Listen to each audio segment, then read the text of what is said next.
जय हनुमान ज्ञान गुण सागर जय कपीस तिहु लोक उजागर रामदूत अतुलित बल धामा जय दूत पवन सुत नामा महावीर विक्रम बजरंगी कुमति निवार सुमति के संगी कंचन वरण विराज सुवेसा कानन कुंडल कुंचित केसा हाथ वज्र गदा विराजे कांधे मूंज जनेऊ शंकर सुवन केसरी नंदन तेज प्रताप महाजगवंदन विद्यावान गुणी अति चातुर राम काज करिबे को आतुर प्रभु चरित सुनिबे को रसिया राम लखन सीता मन बसिया सूक्ष्म रूप धरि सियहि दिखावा विकट रूप धरि अंक जरावा भीम रूप धरि असुर सहारे रामचंद्र के काज सवारे लाए संजीवन लखन जियाए श्री रघुवीर हरषि उर रघुपति कीन्ही बहुत बड़ाई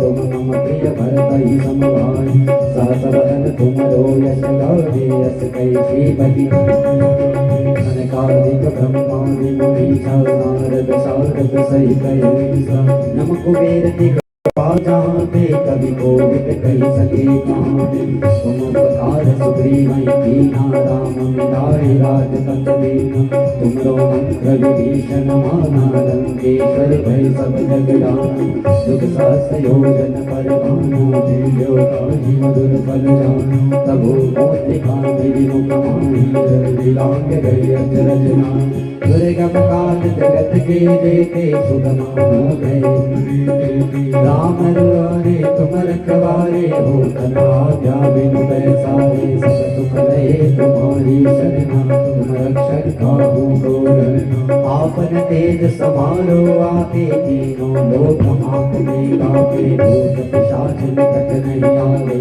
महावीर जब नाम सुनावे नाशे रोग हरे सब पीरा जपत निरंतर संकट ते हनुमान छुड़ावे मन क्रम वचन ध्यान जो गावे सब पर राम तपस्वी राजा तिनके काज सकल तुम साथ और मनोरथ जो कोई लावे सोई अमित जीवन फल पावे चारों जुग फल ताप तुम्हारा है परिचित जगत उजियारा साधु संत के तुम रखवारे असुर निकंदन राम निवारे अष्ट सिद्धि नवनिधि के दाता सबर दीन जानकी माता काम रसायन तुम्हारे पासा सदा रहो रघुपति के दासा तुम्हारे भजन राम को गावे जन्म जन्म के दुख बिसरावे अंत काल रघुवर पुर जाई जहाँ जन्म हरि भक्त का और देवता चीतन करही हनुमत से सर्व सुख करही संकट कटे मिटे सब पीरा जो सुमिरे हनुमत बल बीरा जय जय जय हनुमान गोसाई कृपा करो गुरुदेव की नाई जो शत बार पाठ कर तोहि छूट नहीं बंदीवान को जो यह पढ़े हनुमान चालीसा होए सिद्ध साखी गौरीसा तुलसीदास सदा हरि चेरा कीजे नाथ जय महादेव कीजे नाथ जय महादेव कीजे नाथ जय महादेव पवन तनय संकट हरण मंगल मूर्ति रूप राम लखन सीता सहित हृदय बसं लाडले लाडे से अरुदरि लाड रघु वज देहनान सियावर राम जय जय राम मेरे प्रभु राम जय जय राम करो कल्याण जय सिया राम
श्री राम शरण समस्त जगताम राम बिना ताकत रामेण प्रतिहन्यति कतिमल राम कारयति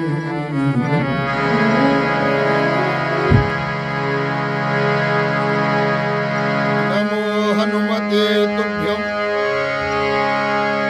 नमो मारुतिसिंहवे नमः श्री राम भक्ताय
प्रत्यादिदेवता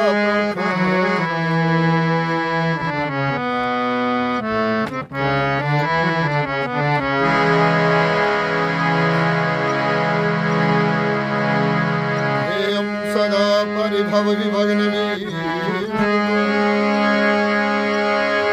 वीरतास्पदं शिवरञ्जनोतं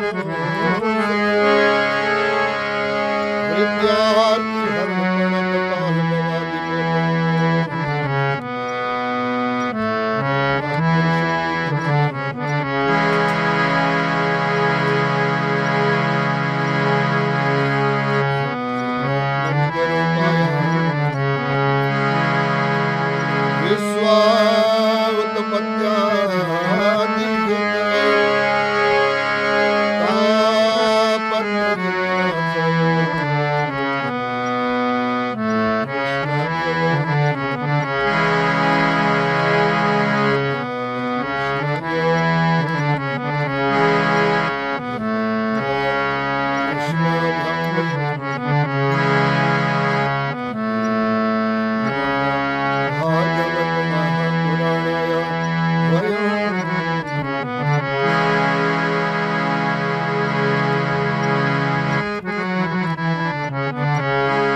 हाँ कार्य 2 शुरू हो गया आप बोले ना ठीक है बैठ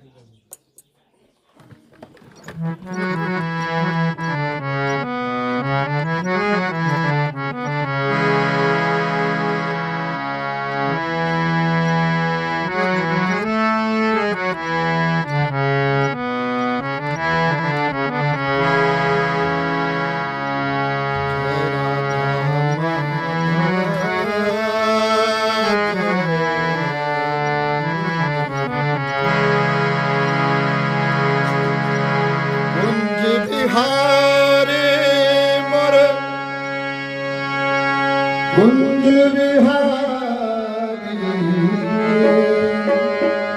कुंज विहारी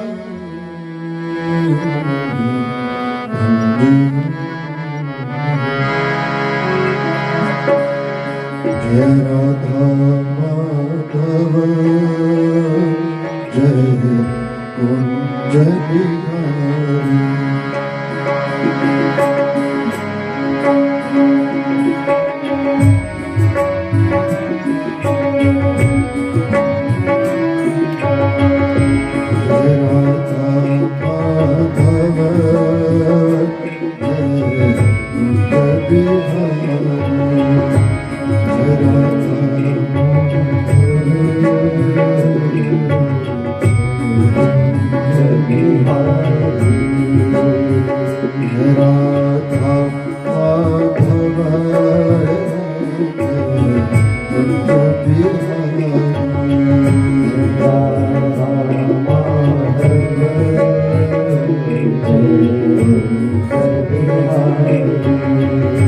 जय गोपी जन वल्लभ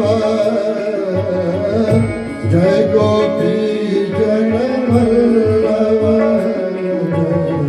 गिरिवरधारी जय राधा माधव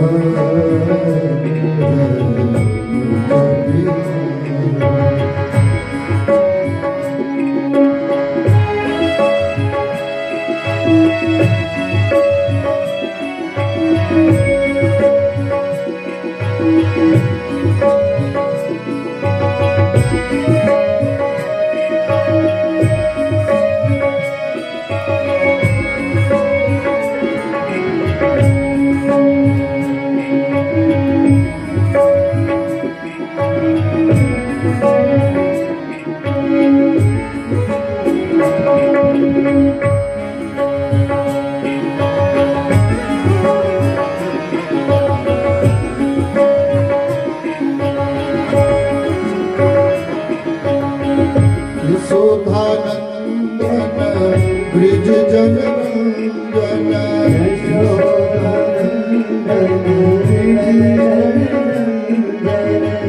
यशोदानंदन यशोधानंदन ब्रिज जन रंगन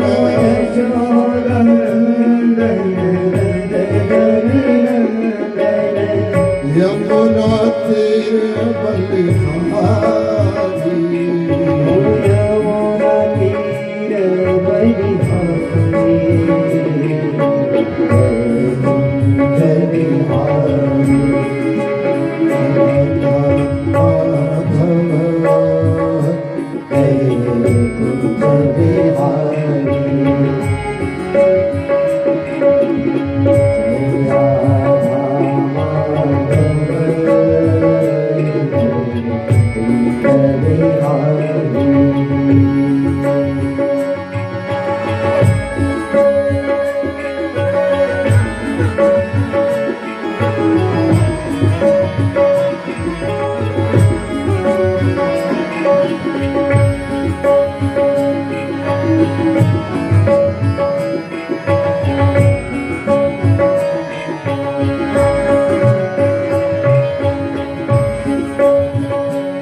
Krishna, Hare Krishna, Krishna Krishna, Hare Hare,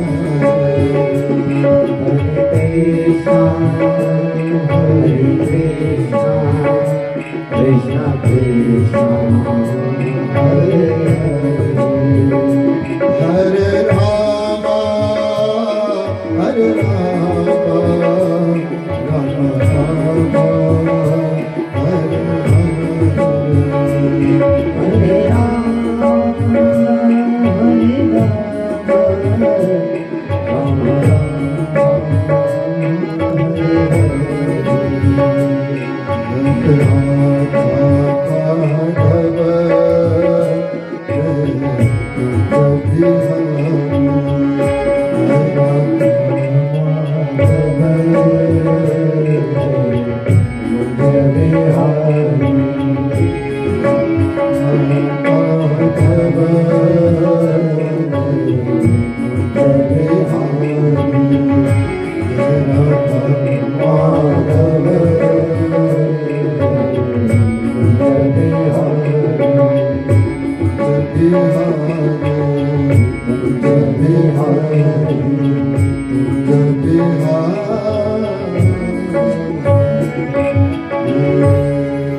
जय राधा माधव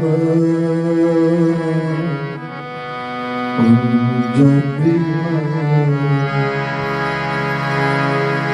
कुंज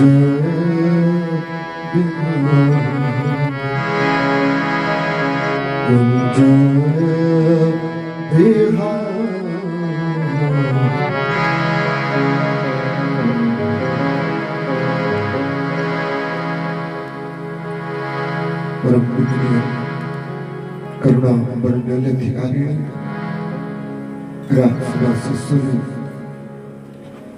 भगवान वंदनी आनंद कंद भगवान जी की वाणी मूर्ति श्रीमान के विजयलाल राधा रानी के श्री चरणों में मेरा कोटि कोटि वंदन। परम पूज्य सद्गुरु भगवान माँ भगवती सरस्वती गौरी शंकर भगवान लक्ष्मी नारायण भगवान परम पिता परमात्मा श्री ब्रह्मा जी महाकाली महालक्ष्मी महासरस्वती माँ भगवती नवदुर्गा माँ भगवती कुलदेवी समस्त ग्राम देवता इष्ट देवता स्थान देवताओं को मेरा आभार।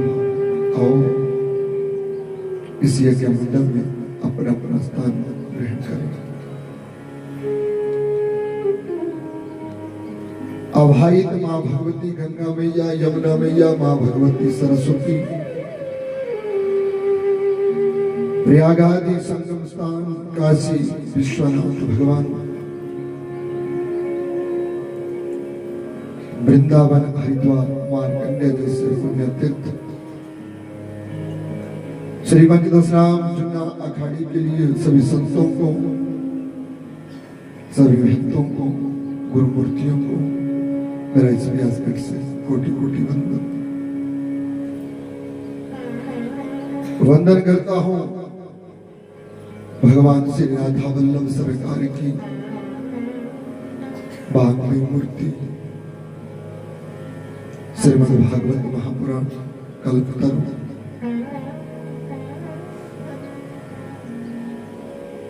नमन करता हूं व्यासपीठ से परम पूज्य सदगुरुदेव भगवान श्री वेद व्यास जी का, श्री सुखदेव भगवान जी के लिए श्री सूत जी महाराज और अपने माता पिता के श्री चरणों का बार बार नमन है मेरा स्थानीय देवता श्री झारूनाथ जी महाराज के श्री चरणों में। अपनी असीम कृपा बरसाते हुए जो हम सब लोगों के लिए आशीष देने के लिए यहाँ पहुंचे, साधुवाद है मेरा व्यासपीठ से मुख्य यजमान परिवार के लिए, जिन्होंने अपने पितरों के मोक्षार्थ इस श्रीमद् भागवत ज्ञान यज्ञ गंगा का आयोजन किया है।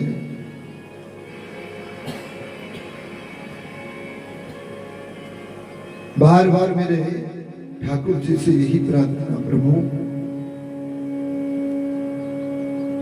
आप इनके पितरों के लिए मोक्ष की प्राप्ति कर अपने चरणों में जगा दें। साधुवाद है मेरा व्यासपीठ से यज्ञ मंडल में बैठी भक्ति स्वरूपणी माताएं, ज्ञान वैराग्य स्वरूप समस्त भक्त वृंद और यंत्र ध्वनि के अनुसार श्रवण करने सभी कथा प्रेमियों के लिए भगवान की असीम कृपा और इस कलयुग के रहते हुए भी हम सब मानव भगवान के चरणों में बैठ कर करके भगवान की अमृतमयी इस कथा का पान करते हुए अपने जीवन को सफल बना रहे हैं।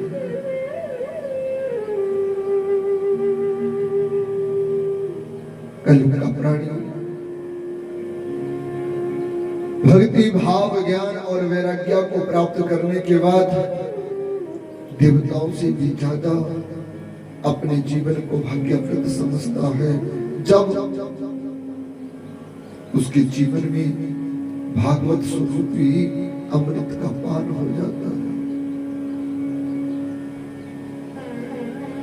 जीवन की धरोहर में अगर मानव धर्म कर्म को करता हुआ तीन प्रकार के तापों से मुक्त होना चाहता है, तो उस मानव को भगवान श्री नारायण की शरणागति में आकर करके वो मानव अपने जीवन का कल्याण कर सकता है।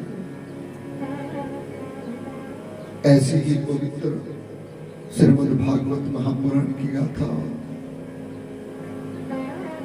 मानव के जीवन के अनेक प्रकार के बुरे कर्मों का दोहन कर सत्कर्म की प्राप्ति कराती हुई मानव के लिए कलयुग में भी मोक्ष की प्राप्ति कराती है।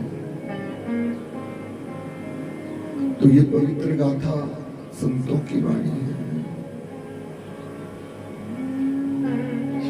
और इस पवित्र गाथा के रहते हुए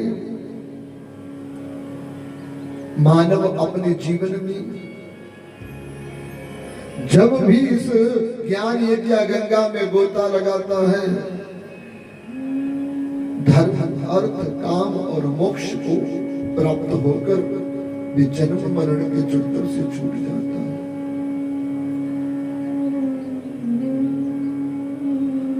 तो परम पूज्य सदगुरुदेव भगवान श्री सूत जी महाराज इस पवित्र गाथा का गायन पवित्र धाम स्थान नैमिषारण्य में सब संतों के बीच में करवा रहे हैं। सूत जी ने पूछा, महाराज आप सब जानते हैं कि ये भगवान की पवित्र गाथा कलयुग के मानवों के दोष गुणों को, पापों का अंत करती हुई आज अपने चतुर्थ दिवस के चरण में प्रवेश करने जा रही है। मन की कामना कहो, क्या सुनना चाहते हो? सौनक इत्यादि ऋषियों ने प्रश्न किया, महाराज कलयुग के प्रभाव से पीड़ित जब व्यक्ति अपने जीवन का किसी प्रकार से छोर नहीं समझ पाता और वो व्यक्ति कलयुग के सताए हुए दुखों के कारण जब भटक जाता है और भगवान की शरणागति उसे प्राप्त ना हो तो वो मानव भटकता ही मृत्यु को प्राप्त कर लेता। लेकिन जो भटकते हुए मार्ग पर भगवान के चरणों में आकर के पहुंच जाए, उस मानव के जीवन की जो कामना है भगवान का दर्शन करने मात्र से पूर्ण हो जाती है। और प्रभु आप तो साक्षी स्वरूप संतों के शिष्या हो, आपके सानिध्य में बैठ करके भगवान जी की इस गाथा को स्मरण कर हमारा जीवन धन्य हो गया है। भगवान हम सुनना चाहते हैं कि जब राजा परीक्षित को ऋषि श्रृंगी का श्राप लगा और उनके समक्ष जब सुखदेव भगवान आए तो फिर किस प्रकार से उन्होंने राजा परीक्षित को कथा सुनाई। और जो राजा परीक्षित ने कथा सुनी उस कथा को आप सुनाए और उस कथा के पुण्य से राजा परीक्षित को जो गति मिली वही गति हम अपने लिए, अपने लोगों के लिए चाहते हैं। ऐसी कृपा आप हम पर कीजिए। सूत जी कहते स्वर्गाधीशी हो, आपकी पवित्र वाणी सुनकर करके मेरा मन हर्षित हुआ है। आपके सम्मुख इस कथा को कहने से मुझे लाभ मिलेगा ये मैं समझ गया हूं, क्योंकि ये श्रीमद् भागवत की कथा श्रोता और वक्ता दोनों को पवित्र करती है। इसलिए इस ज्ञानी क्या गंगा में प्रवेश करने से पहले मैं मन की शांति के लिए तुम्हें कथा कहता हूं, ध्यान से सुनो। जब मानव जन्म के किए हुए पाप कर्मों को लेकर के जीता है तो दुख के सिवा कुछ नहीं मिलता। और वही मानव अगर उन पाप कर्मों का प्रायश्चित कर ले फिर उस मानव को भगवान की शरणागति और मोक्ष की प्राप्ति हो जाती है। मन में भक्ति का प्रसाद और भगवान के नाम का उच्चारण करने वाला व्यक्ति कलयुग में अपने जीवन को कृतार्थ कर देता है। बड़ी सुंदर कथा नरसिंह भगत की आती है। नरसिंह भगत किसी गांव में ब्राह्मण के कुल में जन्म लिए। जब ब्राह्मण के यहाँ जन्म लिए तो जन्म लेते ही अभी 1 वर्ष भी पूरा नहीं हुआ था, दोनों माता पिता का देहांत हो गया। अब नरसिंह भगत अपने बड़े भाई भाभीियों के बीच में रह करके अपने जीवन को पालने लगा। लेकिन कलयुग में राम जैसा जीवन, भरत जैसा प्यार बड़ा कम भाइयों में दिखाई देता है। कुछ समय तो उन भाइयों ने उस नरसिंह भगत का पालन पोषण किया, लेकिन भगवान की प्रीति होने के कारण जब नरसिंह भगत भगवान जी की पूजा अर्चना करने लगा तो उनके भाई और भाभियों को इस बात के लिए परेशानी हो गई, जिसके कारण उनके बीच में द्रोह फैल जाता है।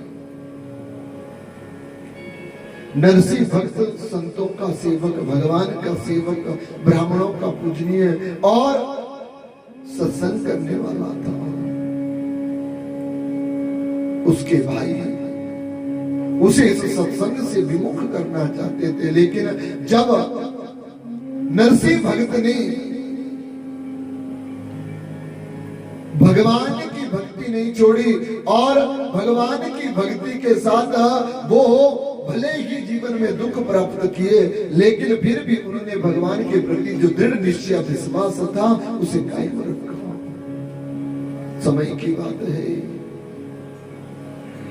जब घर में भाभियां आई तो नरसिंह भक्त घर में खेत का काम कर करके वापिस आया, थका हुआ था और हार करके दरवाजे के बाहर से आवाज दी, भाभी मां मुझे जल चाहिए, मुझे प्यास लगी है। तो खेत से काम कर करके आया हुआ थका हुआ नरसिंह भक्त जब अपनी भाभी मां को आवाज देता है तो उस आवाज का उत्तर उन्हें मिला, बोले कोई पर्वत तोड़ करके नहीं आ गया, थोड़ी देर बैठ जाने तो खुद जल लेकर के अपनी प्यास बुझा ले। नरसिंह भक्त ने ऐसे ही अपमानित शब्द जल, भोजन इत्यादि का दुख भुगतना प्रारंभ किया और एक दिन उसी नरसिंह भक्त के मन में जब भाइयों और भाभियों का क्रोध जागृत हो गया तो नरसिंह भक्त ने घर छोड़ दिया। जब नरसिंह भक्त ने घर छोड़ा तो अब नरसिंह भक्त गांव के लोगों के घर में काम करता और काम कर करके भगवान का संकीर्तन करता हुआ अपने जीवन को गुजारा करने लगा। समय की बात है, अब नरसिंह भक्त की भक्ति नरसिंह भक्त को इतना भाव से युक्त कर देती है कि नरसिंह भक्त को अब भगवान के दरबार में भजन कीर्तन करने का मौका मिल गया, जिसमें वो रज करके अपने भगवान को पूजन करता और वहीं से उसका पेट का भोजन पर्याप्त होने लगा। जब नरसिंह भक्त भगवान से निराधार रमण बिहारी लाल के चरणों में रह करके पूजा करता, लोग आकर के सत्संग सुनते और दक्षिणा दे करके नरसिंह भक्त के पवित्र मधुर शब्दों को सुन करके अपने जीवन को बड़ा पुण्यदायक समझते थे। अब नरसिंह भक्त के जीवन में भगवान की भक्ति आई, सुख भी आया और दुख के साथ वे अपने परिवार से दूर होकर के रहने लगा। लोग उसके बीच में ईर्षा भाव से देखने लगे। अब गांव के लोग तो उसे भजन कीर्तन के लिए याद करते करते, लेकिन बाहर के गांव के लोग भी नरसिंह भक्त के प्रति प्रेम जागृत करते हुए उसे अपने गांव में बुलाते और भगवान का सत्संग करा करके अपने जीवन को बड़ा पवित्र समझते थे।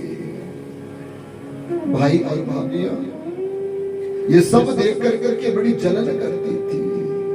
समय की बात है, ईर्षा एक ऐसा द्वेष है जो कलयुग में मानव के जीवन की भक्ति को खत्म करता है।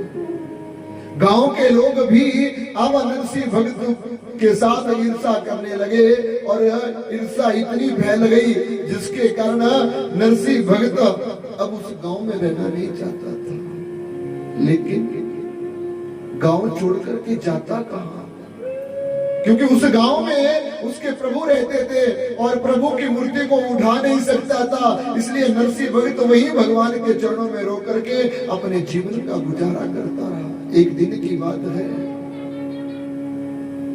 वहां पर कुछ संत लोग आए और संत लोग आकर के मंदिर में ठहरे। गांव वालों से पूछा, महाराज हमने सुना है इस गांव के लोग हुंडी बेचने का कार्य करते हैं। अब आप नहीं समझे होंगे हुंडी क्या चीज होती है। हुंडी होती है जैसे किसी चीज को पोस्ट करना, अर्थात भारी सामान को रख कर करके इकट्ठा करके उनके दूसरे ठिकाने पर पहुंचाना उसे हुंडी कहा गया है।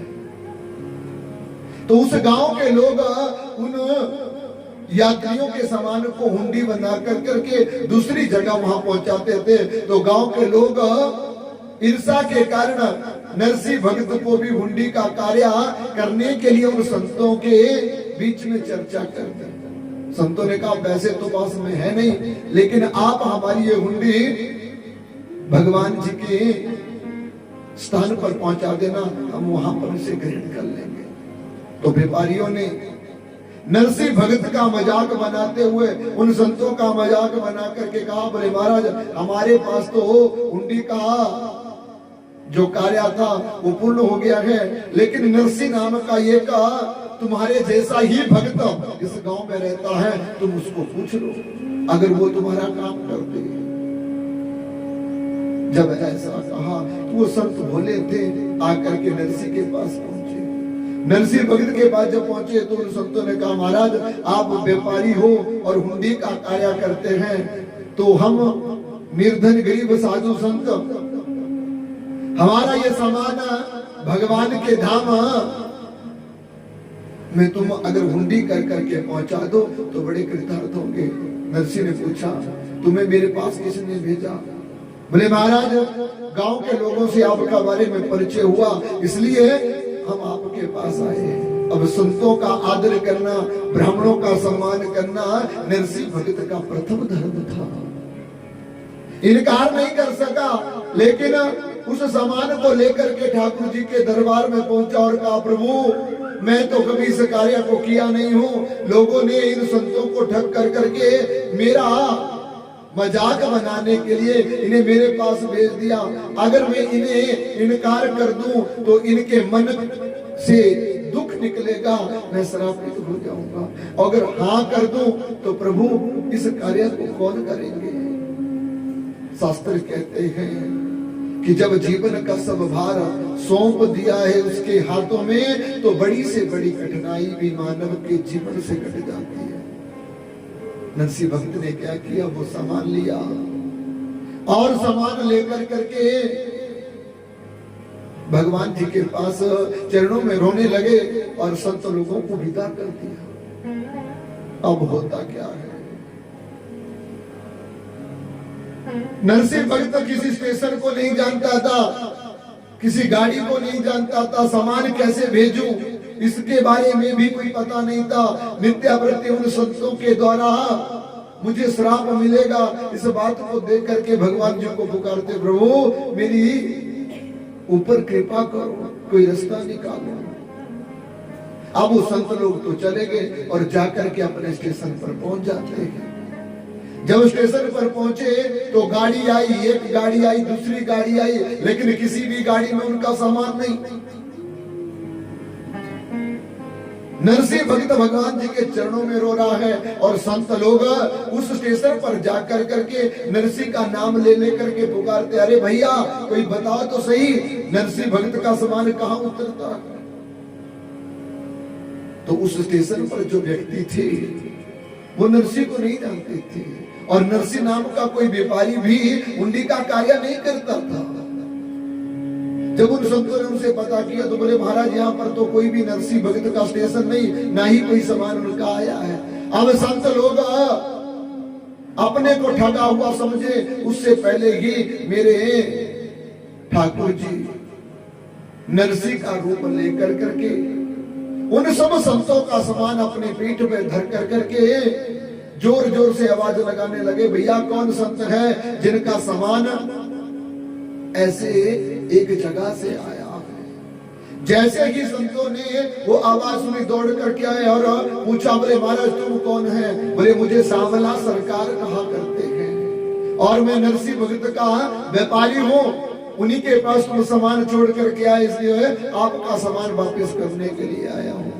जैसे ये कहा तो संतों ने अपनी परिक्रमा करी और परिक्रमा करने के बाद जब फिर वापस नरसिंह भक्त के गांव में आए तो नरसिंह भक्त के साथ मिलकर करके उनका सामान उन्हें उचित समय पर मिल गया था।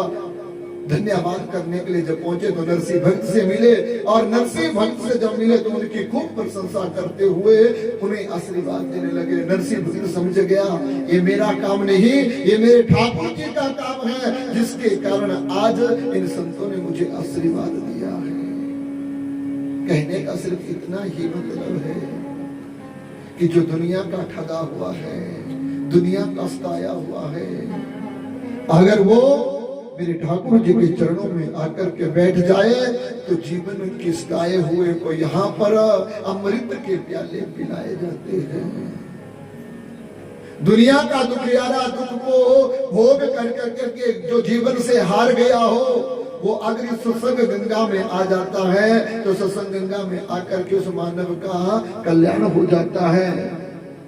तो सूर्य जी कहते हैं सोन का दृश्यों, ऐसे ही मेरे भगवान जी की एक गाथा, जो मन में बैठ कर करके प्रभु के ऊपर दृढ़ निश्चय कर ले, प्रभु के प्रति जिनका प्रेम हो, प्रभु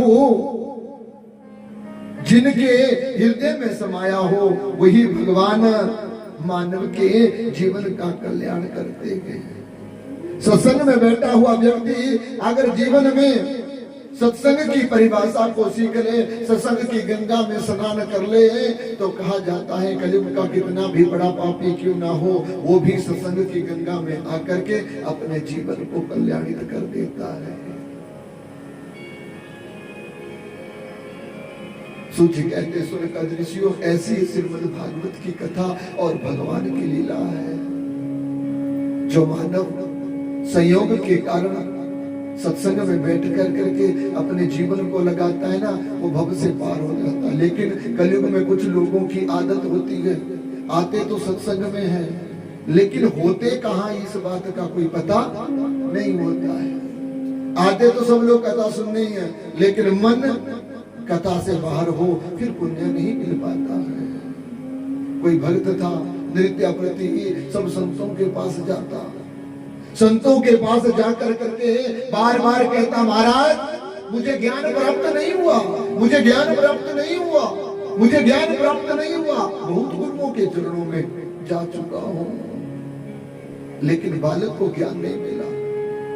बहुत समय के बाद एक संत उस गांव में आए, और जब संत उस गांव में आया है तो फिर गांव के लोगों ने कहा, बोले महाराज तुम वहां नहीं गए, एक संत गांव में आए हैं। बोले महाराज संतों के पास जा जा करके तो थक गया, अब मुझे कहीं नहीं जाना। बोले जरा एक बार जा करके तो देखो, बड़े तेजस्वी संत आए हैं। तो उस व्यक्ति ने भी मन में निश्चय कर लिया और जाकर के उस संत के पास चले गए। संत के पास जाकर के उखड़े मन से प्रणाम किया। संत ने पूछा, अरे भैया क्या हुआ? बोले महाराज हुआ तो कुछ नहीं, लेकिन संतों की सेवा करते करते मेरा जीवन बिगड़ गया। लोग कहते हैं संतों की, ब्राह्मणों की, भगवान की पूजा करने से भगवान मिलते हैं, मैंने तो जीवन गुजार दिया, मुझे भगवान नहीं मिले। संत ने कहा क्यों? बोले महाराज मेरे जीवन का लक्ष्य था सत्संग करना, मेरे जीवन का लक्ष्य था संतों की सेवा करना। मेरे जीवन में मैं भगवान की सेवा से विमुख नहीं हो सकता था, लेकिन मिला क्या? कुछ भी नहीं। इसलिए मेरा मन भर गया है, अब मैं संतों की सेवा करना नहीं चाहता। अगर आपके पास कोई उपाय है और मुझे भगवान जी के दर्शन हो जाए, भगवान मुझे मिल जाए, तो मैं फिर से अपने नियम को पूर्ण करूंगा। संत ने कहा कोई बात नहीं, समझ गए कि इस बालक के जीवन में क्या व्यवस्था है। बोले तुम क्या जानना चाहते हो? बोले भगवान का ज्ञान। तो संत ने कहा बोले आज तो समय नहीं ज्ञान देने का, इसलिए तुम कल घर से एक सामान साथ लेकर के आना। क्या? बोले बांस की टोकरी, बांस की टोकरी लेकर के आना, और जब तुम बांस की टोकरी लेकर के आओगे तो फिर मैं तुम्हें ज्ञान दूंगा। उसने कहा महाराज ठीक है, वापिस घर चला गया। दूसरे दिन प्रातः काल हुई, बांस की नई टोकरी लेकर के बाजार से खरीदी, संत के पास पहुंच गए। संत के पास जब पहुंचे तो संत से कहा गुरुवर मुझे जो सामान मंगाया था वो बांस की टोकरी लेकर के मैं आ गया, अब बताओ क्या करना? बोले जाओ नदिया के किनारे और इस टोकरी में जल भर करके लाओ। अब वो ब्राह्मण कुमार नदी के किनारे जाता, नदी के जल में टोकरी डालता, और जैसे ही टोकरी जल के बीच में होती तो जल से भरी हुई दिखाई देती, लेकिन जैसे ही वो टोकरी खींच करके बाहर निकालता तो सारा जल गिर करके नदी में वापिस चला जाता। अब सुबह से शाम हो गई, टोकरी में जल की एक बूंद भी नहीं। अंधेरा जब होने लगा, वापिस आया थकार के, कहा महाराज ये कैसा काम दे दिया, इसमें तो जल की एक बूंद भी नहीं आई। बोले कोई बात नहीं बच्चा, आज नहीं तो कल, लेकिन अभी तुम घर जाओ। घर जा करके वो बालक दूसरे दिन, तीसरे दिन, चौथे दिन, और इसी क्रिया को करता करता जब उस बालक के जीवन में 6 महीने हो गए ना, तो वो नित्यावृत्ति गुरु के पास आता और शाम को घर चला जाता। लेकिन जो खाली टोकरी लाया था वो खाली की खाली रह गई, जल की एक बूंद भी उसके अंदर। लेकिन 6 महीने के बाद जब वो बालक दुखी हो गया ना, तो उसने एक दिन साय संध्या को आकर के संत के पास खड़े हो गए और कहा, बोले महाराज तुम मेरा समय बेकार कर रहे हो, आपने कहा ज्ञान दूंगा, 6 महीने से टोकरी में जल भर रहा हूं, अभी तक एक बूंद नहीं भरी, तो फिर इस जल भरने का क्या तात्पर्य? बोले कोई बात नहीं, जरा टोकरी दिखाओ। बोले टोकरी दिखा करके जब लाया था तो सफेद रंग था, और अब 6 महीने के बाद टोकरी का रंग काला हो गया है। अच्छा, संत ने कहा क्रोध मत करो, बस काला रंग जब मानव के जीवन में आएगा ना, तो कुछ समय के बाद इस काले रंग में जब ही हरा शैवाल जम जाएगा ना, तो जल भर जाएगा, तुम और प्रयास करो। बालक ने कहा इसके पीछे कोई ना कोई कारण होगा। कारण जान करके अब वो 6 महीने बालक उस नदिया में जाता, जाकर के जल भरता, नहीं भर पाया, और जब नहीं भर पाया तो कोशिश करते करते 1 वर्ष हुआ। 1 वर्ष के बाद अचानक से जब उस टोकरी में जल का काला रंग और जल के बीच में रहने वाला शैवाल लाया, जब जाता है तो 1 वर्ष के बाद जिस जगह तक वो शैवाल जमा हुआ था ना, उस जगह तक वो जल की टोकरी भर कर करके अपने गुरु के पास ले आया। अब